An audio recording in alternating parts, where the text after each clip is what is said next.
Hello good morning to all of you. जैसा कि आप सभी को पता है, मध्यकालीन भारत में हम लोग कहाँ तक पढ़ चुके थे लोग। मध्यकालीन भारत में हम लोग गुलाम वंश को पढ़ चुके लोग। पहले भी मैं बोल चुका हूँ कि हम लोग क्या दिल्ली सल्तनत के बारे में पढ़ रहे हैं लोग, जिसमें दिल्ली सल्तनत में 5 राजवंशों ने शासन किया, जिसमें पहला जो राजवंश है गुलाम वंश है, दूसरा जो है खिलजी वंश है। पहले राजवंश के बारे में टोटली डिटेल से पढ़ चुके लोग। जो बच्चे नहीं पढ़े होंगे प्ले लिस्ट में जाइएगा, सारा वीडियो अवेलेबल है, जाकर देख सकते हैं। चाहे मध्यकालीन भारत का हो या प्राचीन भारत का हो, प्राचीन भारत का पूरा सीक्वेंस में वीडियो बनाया जा चुका है। आपको देखना होगा तो जाकर देख सकते हैं। ठीक है, यहाँ जो आज की क्लास हम लोग क्या पढ़ना है, आज की क्लास में हम लोग खिलजी वंश के बारे में डिटेल से समझना है। ठीक है, तो आज का वीडियो शुरू करते हैं। तो मैं हूं आलमगीर आलम और आप क्या देख रहे हैं, अपना ही चैनल आलम स्टडी सेंटर 08। यहाँ पर देखेंगे खिलजी वंश के बारे में पढ़ने से पहले सबसे पहले समझ लीजिए कि खिलजी वंश में 2 ही शासक है, उनके बारे में थोड़ा सा डिटेल में पढ़ना है, क्योंकि इसमें जो अलाउद्दीन खिलजी के बारे में पढ़ना है, उस अलाउद्दीन खिलजी से एक न एक क्वेश्चन हमेशा क्वेश्चन ये एग्जाम वगैरह में रहता है। किसी भी कॉम्पिटेटिव एग्जाम का प्रीवियस ईयर क्वेश्चन उठाकर देखिए, उसमें एक क्वेश्चन मिल जाएगा अलाउद्दीन खिलजी से। मैं बार बार बोल चुका हूं कि जिस टॉपिक से क्वेश्चन ज़्यादा रहते हैं या जिस टॉपिक से क्वेश्चन प्रीवियस ईयर एग्जामों में पूछ चुके हैं, उस टॉपिक को थोड़ा ध्यान से पढ़ना, उसको थोड़ा बेहतर तरीके से समझना है। समझ रहे हैं कि नहीं समझ रहे हैं? तो आज हम लोग को पढ़ना है ये खिलजी वंश में। तो खिलजी वंश का सबसे पहले समझ लो कि खिलजी वंश का जो संस्थापक था कौन था। खिलजी वंश का स्थापना करने वाले के नाम था जलालुद्दीन फिरोज शाह खिलजी। उसका पूरा नाम क्या था? जलालुद्दीन फिरोज शाह खिलजी। पुराना नाम इसका था फिरोज शाह, सिर्फ नाम था फिरोज शाह। बाद में इसने अपना नाम चेंज करके क्या नाम रख दिया? जलालुद्दीन फिरोज शाह खिलजी।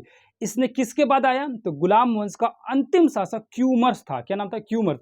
उसको मारकर ये जलालुद्दीन जो फिरोज शाह खिलजी जो है खिलजी वंश की स्थापना कर रहा है। खिलजी ये भले ही उस क्यूमर्स को मारकर शासन करता है, लेकिन जो जलालुद्दीन फिरोज शाह जो था, यानी खिलजी वंश का जो संस्थापक था, एक उदारवादी शासक था, यानी कि थोड़ा अच्छा शासक था।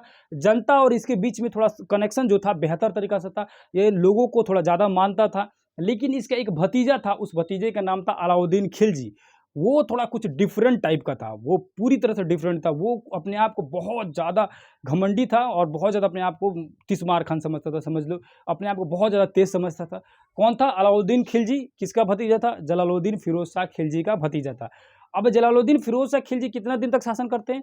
1290 से लेकर 1296 तक शासन करते हैं। यहाँ पे देख सकते लिखा हुआ है 1290 से लेकर 1296 तक शासन करते हैं, यानी कि महज 6 साल तक ही शासन करते हैं। और लास्ट में अलाउद्दीन खिलजी के द्वारा ही, यानी उसके भतीजे ही अपने चाचा को मार देता है। क्यों मारता है, इसके बारे में एक कहानी छोटी सी सुन लो। अलाउद्दीन खिलजी जो है वो गया था दक्षिण भारत साइड में। अब दक्षिण भारत साइड के यहाँ, ये मैं बार बार बोल चुका हूँ कि आपको मैप वगैरह की नॉलेज अच्छे से होनी चाहिए। ये हो गया दक्षिण भारत की साइड। इस साइड में आया हुआ था यहाँ पर लड़ने के लिए, जीतने के लिए या लूटपाट करने के उद्देश्य से। यानी कि जब जलालुद्दीन फिरोज शाह खिलजी का शासन था, उस समय उसने अपने भतीजे को दक्षिण साइड में, दक्षिण में विजय करने के लिए, दक्षिण को जीतने के लिए भेजा था। यहाँ पे अलाउद्दीन खिलजी आता है, यहाँ से बहुत सारा धन लूट वगैरह का लूट कर लेके जाता है। तब उसे जो उसका चाचा जो जलालुद्दीन फिरोज शाह था, उसने उससे उस धन के बारे में पूछा कि उस वहाँ से कितनी संपत्ति आप लूट कर लेके आए हैं। इस बात से अलाउद्दीन खिलजी बहुत ज़्यादा खफा हो जाता है। देखो, पहले से भी अलाउद्दीन खिलजी के दिमाग में था शासक बनने के लिए, इसीलिए वो मौका ढूंढ रहा था। और उसी बात से वो खफा होकर अपने ही चाचा को एक धोखे से क्या करता है, छुरा मार के मार देता है, खत्म कर देता है, मार डालता है। ठीक है, तो अब जो जलालुद्दीन फिरोज शाह खिलजी मर जाता है, तो इसका कोई संतान था नहीं, इसकी एक बेटी थी। ठीक है, उसकी बेटिया से क्या करता है, अलाउद्दीन खिलजी शादी कर लेता है। समझ आ रहा है? यानी कि जो जलालुद्दीन खिलजी की जो बेटी थी, उसकी बेटी से कौन शादी कर रहा है? अलाउद्दीन खिलजी। तो एक तो मार के खुद शासक बन गया और उसकी बेटी शादी कर लिया, तो ऐसे भी वो शासक बन गया। समझ आ रहा है कि नहीं समझ रहा? अब किसका शासन आ गया? अलाउद्दीन खिलजी का शासन आ जा रहा है। अलाउद्दीन खिलजी 1296 से लेकर 1316 ईस्वी तक, यानी कि लगभग 20 सालों तक शासन करता है। कौन? अलाउद्दीन खिलजी। अलाउद्दीन खिलजी को मैं पहले भी बोल चुका कि क्या ये थोड़ा अपने आप को बाकी सब शासकों से अपने आप को अलग समझता था। ये चाहता था कि मैं कुछ ऐसा करूं कि भविष्य में लोग मुझे ही सिर्फ याद करें। देखो, इसकी इसकी थोड़ी मेंटालिटी थी ना, सिकंदर से मिलती-जुलती थी। यानी ये सिकंदर कैसे, सिकंदर के बारे में पहले भी पढ़ा चुका हूँ। 328 में भारत पे आता है, 326 ईस्वी में मर जाता है। सिकंदर क्या था? एक विश्व विजेता था, यानी ऑलमोस्ट जितने भी देश के बारे में उसको नॉलेज थी, सारे देश पर आक्रमण कर चुका था और लगभग भाग को जीत चुका था। समझ रहे हैं? इसीलिए सिकंदर को विश्व विजेता कहा जाता था। इसी मेंटालिटी यानी इसी सोच का अलाउद्दीन खिलजी भी था। ये भी चाहता था सारे जगहों को जीतना। उसी तरह थोड़ा तूफानी था। समझ रहे कि नहीं समझ रहे? इसीलिए सिकंदर को अलाउद्दीन को सिकंदर ए सानी या सेकंड सिकंदर भी कहा जाता है। याद रखना, क्वेश्चन पूछेगा सिकंदर ए सानी किसे कहते हैं, तो अलाउद्दीन खिलजी को कहा जाता है, या सेकंड सिकंदर किसे कहा जाता है, तो अलाउद्दीन खिलजी को कहा जाता है। समझ रहा है? ये कुछ अलग अलग डिफरेंट टाइप का करने की कोशिश करते रहता था। इसने देखा कि हमारे क्षेत्र में जो भी शासक हमसे पहले कुछ भी किया होगा, मैं उससे बेहतर करूंगा, उससे बड़ा करूंगा या उससे डिफरेंट करूंगा, ताकि भविष्य में लोग सिर्फ मुझे ही याद रखें। समझ रहा है? इसकी ऐसी सोच थी अलाउद्दीन खिलजी के। उसने देखा कि उसके शासनकाल से पहले जो गुलाम वंश का शासक था, जिसमें कुतुबुद्दीन ऐबक ने कुतुब मीनार की निर्माण करवाया था। मैं पहले ही पढ़ा चुका हूँ, कुतुबुद्दीन ऐबक ने कुतुब मीनार के निर्माण करवाया, जिसने अपने शासनकाल में 2 ही मंजिल बनवा पाया था, और उसके मरने के बाद उसका उत्तराधिकारी जो था इल्तुतमिश, जो बाकी 3 मंजिल था उसके निर्माण कराया। इस तरह देखा जाए तो कुतुब मीनार 5 मंजिला है, जिसको 2 शासकों ने मिलकर निर्माण करवाया। समझ आ रहा है? समझ आ रहा है कि नहीं समझ रहा है? अब ये अलाउद्दीन खिलजी देख रहा है कि कुतुब मीनार इतना शानदार, इतना बड़ा कुतुब मीनार बन गया है, तो उसने अपने इंजीनियर से बोला इसी टाइप का एक अलाई मीनार बनवाओ, मतलब एक और मीनार बनवाओ जिसका नाम रहेगा अलाई मीनार, इससे भी जबरदस्त बनवाओ। लेकिन उसके इंजीनियर उस टाइप का मतलब कारगर नहीं थे, उतने बढ़िया इंजीनियर नहीं थे। वो बनाते बनाते क्या किए, बना रहे थे मीनार, बन गया कुछ और। समझ आया? मतलब डिजाइन बिगड़ गया, बेकार हो गया, और उससे बड़ा क्या, उससे और छोटा रह गया। समझ रहे कि नहीं समझ रहा? उतना बड़ा है, बन ही नहीं पाया, बनाते बनाते गया तो गिर गया, मतलब उतना बड़ा बन ही नहीं पाया। समझ रहे? उसके इंजीनियर फेल कर गए, सक्सेस नहीं हो पाया उस तरह का बनवा पाना। अब वो देखा कि वो तो मीनार नहीं बनवा पाया, अब सोचा अब क्या करें। फिर उसने देखा कि जो कुतुबुद्दीन ऐबक था, एक कुतुबुल इस्लाम मस्जिद बनवा चुका था, जो भारत की पहली मस्जिद थी जिसने किसी भी मुस्लिम शासकों ने बनवाया था। समझ आ रहा है? अब देखा कि मस्जिद भी किसी ने बनवा दिया है, ये कुतुब मीनार ये कुतुबुद्दीन ऐबक बनवा चुका है, अब ये क्या करे। उसने दिमाग लगाया और क्या किया, उसी मस्जिद के आगे एक विशाल दरवाजा बनवा दिया, बहुत बड़ा गेट बनवा दिया, दरवाजा बनवा दिया। उस दरवाजा का नाम रख दिया अलाई दरवाजा।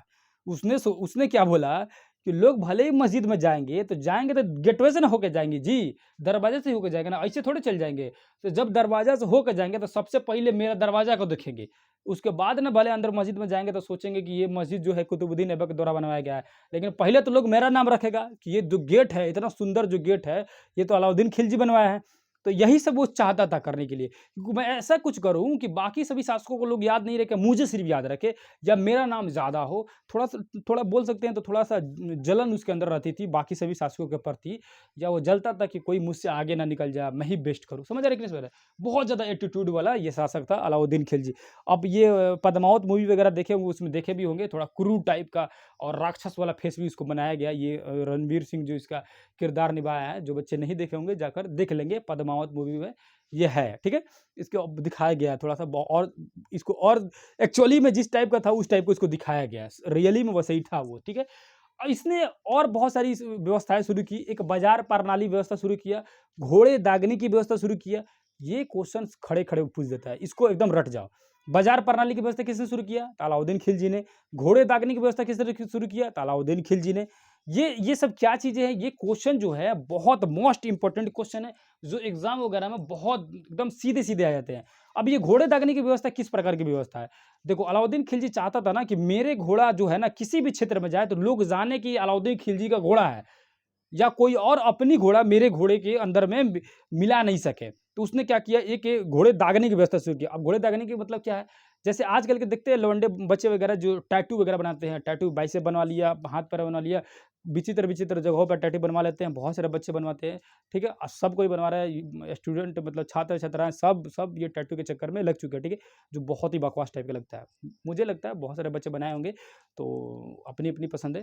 तो उसी तरह जैसे टैटू इस समय बनवा रहे हैं ना, उसी तरह वो क्या किया था, एक मोहर बनवाया था। मोहर को गर्म कर देता था और गर्म कर कर ऐसे घोड़े के बॉडी पे, शरीर पर ऐसे लगा देता था, ठप्पा मार दिया। अब वहाँ पे दाग हो जाता था। अब वो दाग वो दिखता था कि किसका है, उस पर लिखा हुआ रहता था कि अलाउद्दीन खिलजी का, ठीक है। उसी टाइप उसका मोहर था, उसी के नाम का मोहर था। अब ये घोड़े कहीं भी जाते थे तो पता चल जाता था कि ये अलाउद्दीन खिलजी का घोड़ा है। इस तरह ये अपने वर्चस्व बनाना चाहता है, ये हर चीज़ अलग कुछ करना चाहता था, समझ रहा है? तो इस तरह का अजूबा-अजूबा क्वेश्चन पूछेगा ना तो सीधे-सीधे मार देना कि अलाउद्दीन खिलजी ही किया होगा। बाजार प्रणाली की व्यवस्था, घोड़े दागने की व्यवस्था, ये सारी व्यवस्थाएँ किसने शुरू किया था? अलाउद्दीन खिलजी ने शुरू किया। अब ये जब शासक बना, तो शासक बनते ही 4 घोषणाएँ कर दी। कौन-कौन सी घोषणाएँ? ये सीधे-सीधे आप रट लो। 4 घोषणाएँ इसने शुरू किया। पहली घोषणा कौन सी है? उसने बोला कि गुप्तचर रहेगा, यानी सीआईडी की व्यवस्था रहेगी। गुप्तचर मतलब क्या? गुप्तचर मतलब सीआईडी, जासूस। समझ आ रहा है कि नहीं समझ आ रहा है? उसने गुप्तचर की व्यवस्था कर दिया, बोला कि हमारे क्षेत्र में हम गुप्तचर की व्यवस्था करेंगे, जो रात बिरात घूम फिर कर पहरा देते रहेंगे, देखते रहेंगे कौन चीज़ हमारे खिलाफ, कौन षड्यंत्र रच रहा है या क्या कर रहा है, ठीक है? यानी कि जासूस की व्यवस्था शुरू कर दिया। उसके बाद उसने कहा कि जितने भी दान वाली भूमि है, जो बहुत लोग किसी-किसी को दान देते थे, वो किसी के बपौती ज़मीन नहीं है, वो खालसा ज़मीन रहेगी। खालसा मतलब क्या? वो सरकारी ज़मीन रहेगी, खालसा भूमि उसको कहा जाएगा। यानी जितने भी दान वाली भूमि है, उसको खालसा भूमि कहा जाएगा। समझ आ रहा है कि नहीं समझ आ रहा है? उसने कहा, ठीक है। तीसरा उसने क्या घोषणा किया कि जितने भी दारू वगैरह, नशा से संबंधित जितने भी पदार्थ है, उसको बैंड कर दिया जा रहा है, उसको बंद कर दिया जाएगा। समझ आ रहा है कि नहीं समझ रहा है? उसने यानी नशा पर प्रतिबंध लगा दिया, चाहे किसी भी तरह के नशा हो, दारू वगैरह हो, सब पर बैन कर दिया, सबको रोक लगा दिया, प्रतिबंध कर दिया। छोटे-मोटे जितने भी पर्व वगैरह थे, उसने बंद कर दिया, बोला कि 50 को पर्व नहीं मनाया जाएगा, बड़ा-बड़ा होली, दिवाली, ये ईद, बकरीद यही सब मनाया जाएगा। बाकी छोटे-मोटे पर्व त्योहार को उसने रोक दिया, बंद कर दिया, जैसे नवरोज़ वगैरह छोटे-छोटे जितने भी त्योहार थे, उसको उसने रोक दिया, ठीक है? अब उसके बाद क्या किया उसने किया कि बड़े-बड़े अमीर लोग जो है, बड़े-बड़े उद्योगपति जो है, उद्योगपति या अमीर लोग या ज़मींदार वगैरह जो भी उस समय थे, है ना? वो उन लोगों को आपस में मिलने से रोक लगा दिया। देखो, उसका क्या मानना था ना कि गरीब लोग को उतना टेंशन नहीं रहता कि कौन राजा है, कौन नहीं है। अमीर जितने भी लोग रहते हैं ना, उनको ज़्यादा टेंशन रहता है कि किस प्रकार की राजा रहनी चाहिए, किस प्रकार का शासक रहना चाहिए। क्योंकि उनके फ़ेवर का नहीं है, तो उनको घुटने लगेगा, वो चाहेंगे किसी तरह इसको हटा दें। आज के टाइम में भी वैसे ही होता है। भले ही आज के समय में भी कोई भी सरकार हो, लेकिन एक्चुअली में देश आपको भी पता है, ये अंबानी, अडानी यही सब बड़े-बड़े उद्योगपति ही चला रहे हैं। वो उनके फ़ेवर में अगर सरकार है या उनके इच्छानुसार सरकार काम कर रही है, तो वो सरकार को रखेंगे सत्ता में, अन्यथा वो चाहे तो बदल भी सकते हैं। रियली में बदल सकते हैं, उनके पास ही पावर रहता है। एक्चुअली में नाम मात्र ही ये जो जितने भी नेता वगैरह रहते हैं, भले उन लोगों के नाम लेना उचित नहीं होगा, लेकिन जितने भी नेता हैं, एक तरह से वो सिर्फ़ प्रवक्ता होते हैं। किसके प्रवक्ता? इस बड़े-बड़े उद्योगपतियों के, जितने भी बड़े-बड़े बिज़नेसमैन हैं, उनकी प्रवक्ता ही सिर्फ़ हैं और कुछ नहीं है। सिर्फ़ उनका प्रचार-प्रसार करते हैं, उनकी ऐड करते हैं, उनका बड़ा-बड़ा बिज़नेस को और बढ़ाते हैं और गरीबों को और लूटते हैं। यही काम करता था कौन? पुराने समय में वे शासक, यानी पुराने समय के जितने भी राजा थे, इसी तरह से चलते थे, इसी तरह से शासन व्यवस्था करते थे। गरीबों को लूटते रहो और अमीरों को या तो अपने फ़ेवर में मिला लो, या तो उनको इस व्यवस्था से रखो कि वो कोई षड्यंत्र रच नहीं पाएँ। समझ आ रहा है कि नहीं समझ रहा है? ये शुरू से ही चलते आ रहा है, ये कोई नई बात नहीं है, ये शुरू से चलते आ रहा है। इसीलिए मौजूदा सरकार को दोष ना दें, ये पूर्वजों का ही करतूत का कारनामा है, जो आज तक सब कोई देखते आ रहा है, ठीक है? अभी भी इतिहास से नहीं सीखा कोई, तो कभी कुछ नहीं सीखेगा। समझ आ रहा है? उसके बाद उसने क्या किया, 4 प्रकार का टैक्स शुरू कर दिया। 4 प्रकार का टैक्स कौन-सा है? ज़कात, उसके बाद क्या था? खैरात, जज़िया कर और एक खुम्स कर। यानी कि जज़िया कर, ज़कात कर, खैरात और ये खुम्स कर, ये 4 प्रकार का टैक्स थे। उन चारों प्रकार का समझ लिए। जज़िया कर, इसके बारे में तो बहुत सारे बच्चों को ऑलरेडी पता होगा, क्योंकि पहले ही पढ़ा चुका हूँ। जज़िया कर जो था, जो गैर मुस्लिमों से लिया जाता था, यानी गैर मुस्लिम कौन थे? हिंदू, बौद्ध, जैन, सिख, ईसाई। मुसलमान को छोड़कर बाकी जितने भी धर्म के लोग थे, उनसे एक सुरक्षात्मक टैक्स लिया जाता था, यानी कि प्रोटेक्शन के नाम पर टैक्स लिया जाता था। भले ही प्रोटेक्शन कोई भी शासक नहीं देता था, लेकिन रंगदारी टैक्स मान के चलो, पहले भी मैं बोल चुका हूँ कि एक तरह का ये रंगदारी टैक्स था गैर मुस्लिमों से, सिर्फ मुस्लिम को छोड़ के। बाकी जो ज़कात जो था ना, वो मुस्लिमों को देना पड़ता था। मुस्लिम अपने जितने भी इनकम का, उसमें से कुछ परसेंटेज ज़कात के रूप में सरकार को देना पड़ता था, यानी राजा को देना पड़ता था। एक क्या था? खैरात था। खैरात मतलब क्या था? भूमि के उपज में से जितने भी अनाज वगैरह हुए हैं, उस अनाज में से भी कुछ परसेंटेज राजा को देना पड़ता था। ये भी मुसलमान को ही देना पड़ता था। समझ आ रहा है? ये मुसलमान को ये खैरात और ज़कात दोनों देना पड़ता था, और ये जज़िया जो था सिर्फ़ गैर मुस्लिमों को देना पड़ता था। खुम्स जो है, खुम्स क्या है? सैनिकों द्वारा दूसरे-दूसरे क्षेत्र में जाते थे लूटने के लिए, तो लूटे हुए धन में से कुछ परसेंटेज सरकार को, यानी कुछ परसेंटेज राजा को दिया जाता था। उसे खुम्स कहा जाता था, वो भी एक तरह का टैक्स ही था। समझ आ रहा है? अब उसके बाद इसने 4 टैक्स के बाद क्या किया? इसने एक विभाग बनाया। बहुत सारे विभाग बनाए, जैसे बहुत सारे ऑफिस बनवाए। विभाग का मतलब जैसे हेडक्वार्टर वगैरह होता है ना, उसी तरह इसका बहुत सारा विभाग था। उस विभाग का 4-5 नाम आप याद कर लीजिएगा, क्योंकि एग्ज़ाम वगैरह में ये सीधे क्वेश्चन पूछते हैं। जिसमें से दीवान-ए-आरिज पूछेगा कि दीवान-ए-आरिज जो था, किस विभाग से संबंधित है? दीवान-ए-आरिज जो है सैन्य विभाग से संबंधित है। यानी सैन्य विभाग, यानी सैनिक वाले जितने भी सेना वगैरह थे, उसके हेड उस विभाग का नाम क्या था? तो दीवान-ए-आरिज नाम था। क्या नाम था? दीवान-ए-आरिज। उसके बाद दीवाने ईसा जो था, दीवाने ईसा न्यूज़ रिपोर्टर यानी पत्रकार का और राजा की संदेश को लोगों के पास पहुँचाना या उनसे मनवाने की काम किस विभाग को था? दीवाने ईसा विभाग को था। उसके बाद था दीवाने वज़ारत। दीवाने वज़ारत क्या था? तो दीवाने वज़ारत जो था एक तरह से वज़ीर था। वज़ीर क्या होते हैं? पीएम होते हैं। आज के पीएम उस समय के वज़ीर, समझ आ रहा है? तो पीएम की जो विभाग थी, पीएम की जो हेड ऑफिस जो ऑफिस का नाम यानी उसके विभाग का नाम क्या था? दीवाने वज़ारत नाम था। क्या था? दीवाने वज़ारत। उसके बाद दीवाने शातल।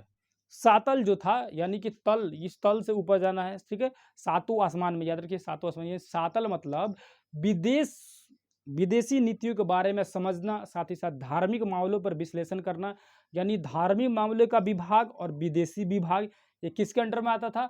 दीवाने सातल, सातल के अंडर में आता था, समझ रहे? उसके बाद दीवाने रियासत।